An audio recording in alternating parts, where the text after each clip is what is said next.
नमस्कार, मैं हूं सुरेंद्र ठाकुर। लोकतंत्र प्रहरी के 8 PM न्यूज में आपका स्वागत है। यहां हम देखेंगे दुर्ग भिलाई सहित प्रदेश, देश व विदेश की कुछ खास खबरें। आइए खबरों का सिलसिला शुरू कर लेते हैं दुर्ग जिले की खबरों से। एसआर हॉस्पिटल एंड कॉलेज द्वारा आयोजित क्रिकेट महासंग्राम में महिला क्रिकेट और कॉर्पोरेट कप का रोमांच चरम पर पहुंच चुका है। यह भव्य आयोजन 12 जनवरी से 22 जनवरी तक किया जा रहा है, जिसमें जिले भर की टीम दमदार प्रदर्शन कर रही है। बुधवार को महिला क्रिकेट कप में तीसरे स्थान के लिए गोल्डन क्लब और बालाजी 11 के बीच मुकाबला खेला गया, जिसमें टॉस जीतकर बालाजी 11 की टीम ने पहले बल्लेबाजी करने का फैसला किया और निर्धारित 10 ओवरों में 72 रन बनाए। लक्ष्य का पीछा करने उतरी गोल्डन क्लब की टीम दबाव में नजर आई और पूरी टीम महज 45 रन पर सिमट गई। इस तरह बालाजी 11 ने मुकाबला जीतकर महिला क्रिकेट कप में तीसरा स्थान हासिल किया। तीसरे स्थान के मैच के बाद महिला क्रिकेट कप का फाइनल मुकाबला खेला गया, जो बेहद रोमांचक रहा। फाइनल मैच नित्या भाव्या 11 और नित्या 11 के बीच खेला गया। टॉस जीतकर नित्या भाव्या 11 ने पहले बल्लेबाजी करते हुए निर्धारित 10 ओवरों में 2 विकेट के नुकसान पर 96 रन बनाए, जिसका पीछा करने उतरी नित्या 11 की टीम ने संघर्ष जरूर किया, लेकिन 10 ओवरों में 8 विकेट खोकर केवल 83 रन ही बना पाई।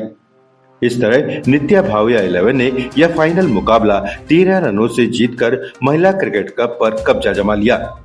फाइनल मुकाबले में शानदार प्रदर्शन के लिए नित्या भाव्या 11 की गीता और आदिला खान को संयुक्त रूप से प्लेयर ऑफ द मैच चुना गया। इस मौके पर आयोजकों ने जानकारी दी कि क्रिकेट महासंग्राम में विजयी टीमों को 26 जनवरी को एसआर हॉस्पिटल एंड कॉलेज परिसर में आयोजित विशेष समारोह के दौरान सम्मानित और पुरस्कृत किया जाएगा। बता दें कि महिला क्रिकेट को बढ़ावा देने और खेल प्रतिभा को मंच देने की दिशा में एसआर हॉस्पिटल एंड कॉलेज का यह आयोजन खेल प्रेमियों के लिए यादगार साबित हो रहा है। 6 गेंदों पर 20 रनों की जरूरत।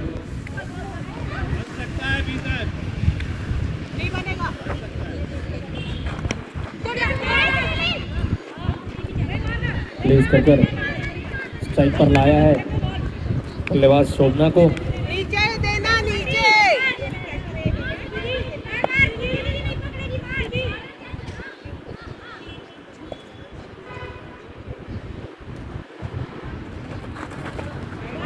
White ball. लाइन में दे, लाइन में। 5 गेंद 18 रन।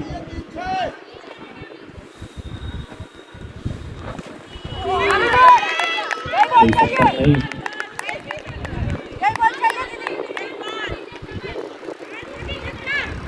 4 गेंद 18 रन। प्रहार किया है मेडिकल की दिशा पर, फील्डर मौजूद, केवल 1 रन।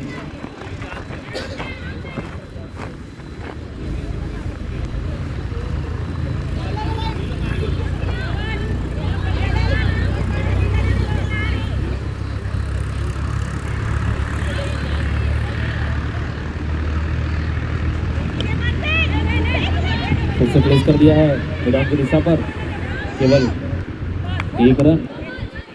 महज बची 2 गेंदों पर 16 रनों की जरूरत।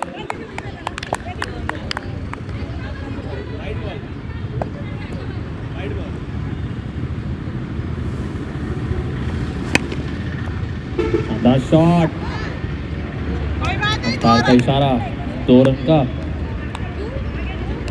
महज बची 1 गेंद पर 14 रनों की जरूरत नित्या 11 को। वहीं नित्या भव ने बहुत ही शानदार गेंदबाजी की है।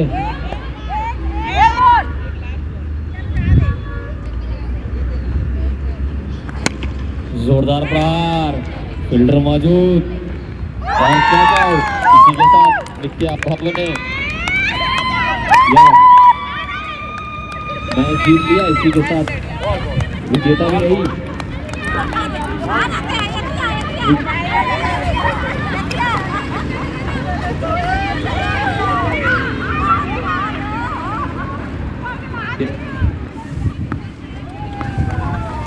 रन बनाए वहीं नित्या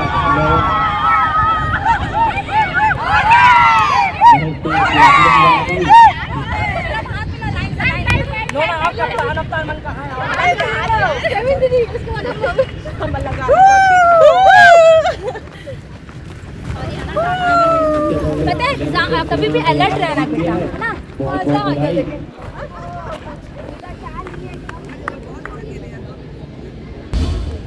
दुर्ग रेलवे स्टेशन से रामलला दर्शन योजना के अंतर्गत अयोध्या धाम के लिए विशेष ट्रेन रवाना हुई, जिसे दुर्ग ग्रामीण विधायक ललित चंद्राकर और दुर्ग निगम महापौर अलका बागबार ने हरी झंडी दिखाकर रवाना किया।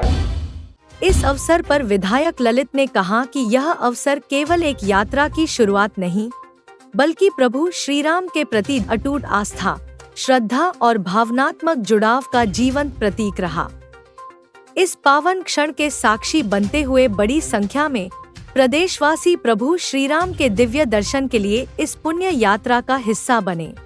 यह पहल श्रद्धालुओं को सुगम, सुरक्षित एवं व्यवस्थित रूप से अयोध्या धाम के दर्शन का अवसर प्रदान करने के साथ साथ सांस्कृतिक एवं आध्यात्मिक चेतना को सुदृढ़ करने की दिशा में एक सराहनीय प्रयास है। इस अवसर पर पार्षद देव नारायण चंद्राकर, मंडल अध्यक्ष राजू राकेश जंघेल, पिंटू, महेंद्र चोपड़ा, रितेश जैन, आशीष नीमजे सहित रेलवे के अधिकारी कर्मचारी एवं बड़ी संख्या में श्रद्धालु उपस्थित रहे। दुर्ग के भिलाई स्थित Hariom ingots and power limited company में जीएसटी विभाग की टीम की कार्रवाई दूसरे दिन भी जारी रही।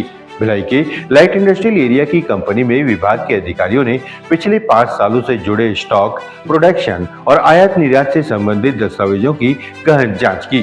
टैक्स चोरी की आशंका के चलते शुरू की गई इस कार्रवाई में कंपनी के वित्तीय रिकॉर्ड का बारीकी से मिलान किया गया। जानकारी के अनुसार कंपनी में कुल 3 डायरेक्टर हैं, जिनमें संदीप अग्रवाल, संतोष अग्रवाल और भगवान दास अग्रवाल शामिल हैं। वहीं बताया जा रहा है कि यह कंपनी पूर्व साड़ा अध्यक्ष सत्यनारायण अग्रवाल के परिवार से जुड़ी हुई है। हालांकि कंपनी के कर्मचारियों का कहना है कि वो कंपनी में नहीं आते। जीएसटी विभाग की 7 से 8 अधिकारियों की टीम सोमवार शाम करीब 4 बजे कंपनी में जांच के लिए पहुंची थी। इसके बाद से लगातार दस्तावेजों की पड़ताल की जा रही है और दूसरे दिन भी कार्रवाई देर रात तक चलती रही। दुर्ग एसएसपी विजय अग्रवाल ने नंदिनी थाने में पदस्थ प्रधान आरक्षक बद्री सिंह भोवाल को सस्पेंड कर दिया है। हवलदार ने दुर्घटना में मृत व्यक्ति के परिजनों से मामले में एफआईआर दर्ज करने के लिए 5,000 रुपए की रिश्वत ली थी। मामला संज्ञान में आने के बाद और जांच के बाद एसएसपी विजय अग्रवाल ने निलंबन आदेश जारी किया। प्रकरण के अनुसार मृतक विनोद कुमार तिवारी 56 वर्ष 20 दिसंबर 2025 को बाइक CG 07 LJ 7372 पर पत्नी पुष्पा तिवारी को लेकर भागवत कथा सुनने ग्राम हसदा गए थे। शाम को अपने घर इंदिरा नगर हथखोज भिलाई लौट रहे थे। बागडूमर के मुख्य मार्ग पर बिना इंडिकेटर चालू किए खड़ी डंपर CG 07 BZ 2280 से टकरा गए। घायल विनोद को निजी अस्पताल में भर्ती कराया गया, जहां 22 दिसंबर को उसकी मौत हो गई। प्रकरण में जांच की जिम्मा संभाल रहे प्रधान आरक्षक बद्री सिंह भोवाल ने पीड़ित परिवार से 5,000 रुपए लेकर एफआईआर दर्ज की। इसके बाद दोबारा 5,000 की मांग करने लगा। इस पर पीड़ित परिवार ने वरिष्ठ अफसरों से मामले की शिकायत दर्ज कर दी। जुझारू आंगनबाड़ी कार्यकर्ता सहायिका कल्याण संघ से जुड़े जिले की सभी कार्यकर्ता और सहायिका 20 जनवरी से सम्मान सुविधा ऐप में फोटो हाजिरी का पूर्ण बहिष्कार कर रही हैं। वे पोषण ट्रैकर और ऑफलाइन कार्य पूर्णव्रत करती रहेंगी। संघ का कहना था कि जब वे केंद्र सरकार के पोषण ट्रैकर ऐप में नियमित ऑनलाइन कार्य दर्ज कर रहे हैं, तो समानांतर रूप से राज्य का सम्मान ऐप चलाने का क्या औचित्य है। इसके अलावा उन्होंने साड़ी की गुणवत्ता को निराशाजनक बताया। सदस्यों ने बताया कि साड़ी की लंबाई और चौड़ाई मानक से काफी कम है। कार्य की सुगमता और एक सशक्त प्रोफेशनल पहचान के लिए उन्होंने मांग करते हुए कहा कि भविष्य में साड़ी के स्थान पर हमें शासकीय मोनो युक्त ब्लेजर कोट प्रदान किया जाए।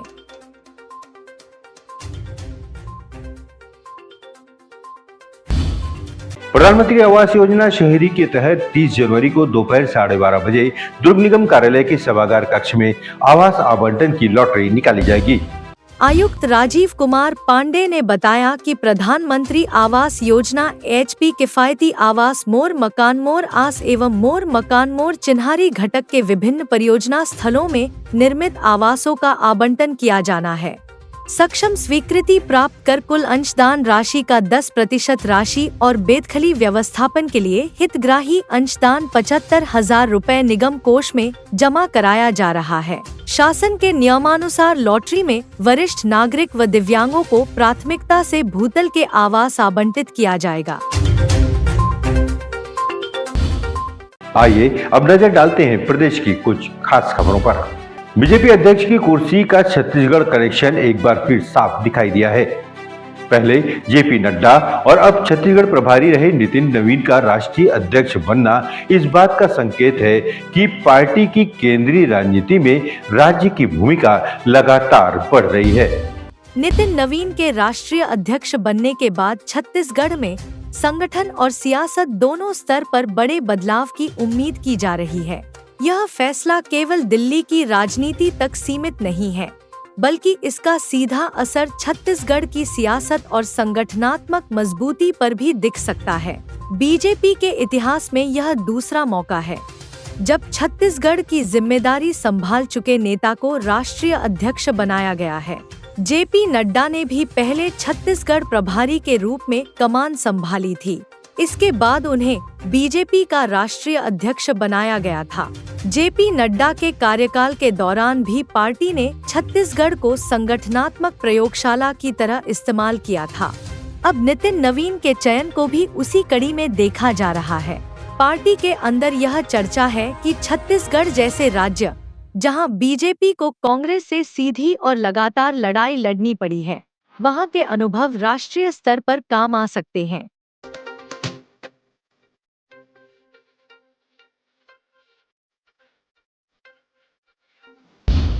छत्तीसगढ़ के बीजापुर जिले में नक्सलियों ने पूर्व सरपंच की गोली मारकर हत्या कर दी। बताया जा रहा है कि ग्राम कौरगट्टा में भीमा मड़काम मछली पकड़ने गया था, जहां नक्सलियों ने घटना को अंजाम दिया। मामला पामेड़ थाना क्षेत्र का है। वारदात छत्तीसगढ़ और तेलंगाना के सीमावर्ती इलाके में हुई है। जानकारी के मुताबिक भीमा को 2 महीने पहले भी नक्सलियों ने घेरा था। उसके घर से करीब 500 मीटर की दूरी पर CRPF 151 बटालियन का कैंप स्थित है। नक्सलियों को शक था कि वह जवानों को उनसे जुड़े इनपुट देता था। इसी मुखबिरी के शक में उसे गोली मार दी। हालांकि इसकी आधिकारिक पुष्टि नहीं हुई है। बता दें कि भीमा मड़कम का स्वतंत्र प्रत्याशी के रूप में सरपंच चुने गए थे। किसी पार्टी से नहीं जुड़े थे। सरपंच रहते गांव में ही रहते थे। 2020 से 2025 तक सरपंच रहे। कावरगट्टा में CRPF 151 बटालियन कैंप के पास उनका घर है। कैंप कोंटा रेंज के अंतर्गत आता है।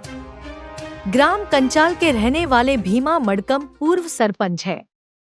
वर्तमान में वह खेती मजदूरी का काम देखते थे। उनके घर के पास ही CRPF कैंप है। 2 महीने पहले भीमा को नक्सलियों ने घेरा था। अटैक करने की कोशिश की गई थी तो कैंप के जवानों ने उसे बचा लिया था। 20 जनवरी को भीमा मछली पकड़ने खेत की तरफ गए थे।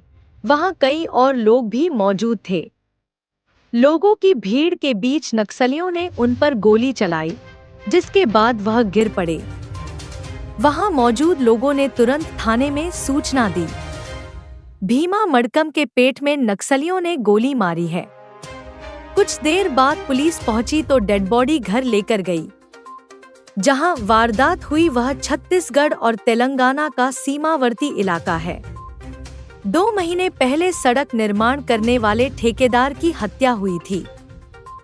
पुलिस के मुताबिक ग्राम कंचाल में भीमा मड़कम सरपंच रहते अक्सर लोगों से मिलते जुलते रहते थे। नक्सलियों को शक था कि वह जवानों को नक्सलियों से जुड़े इनपुट देता है।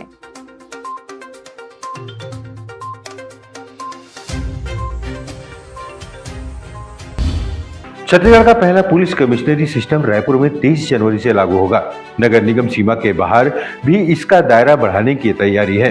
नवा रायपुर, अटल नगर, माना समेत कई थानों को इसमें शामिल किया जा रहा है। हालांकि शाही कैबिनेट की मीटिंग में इस पर आज कोई चर्चा नहीं हो पाई। कैबिनेट मीटिंग के बाद गृह मंत्री विजय शर्मा ने मुख्यमंत्री विष्णुदेव साय ने एक बैठक में यह निर्णय लिया था कि पूरे जिले में पुलिस कमिश्नरी सिस्टम लागू करेंगे।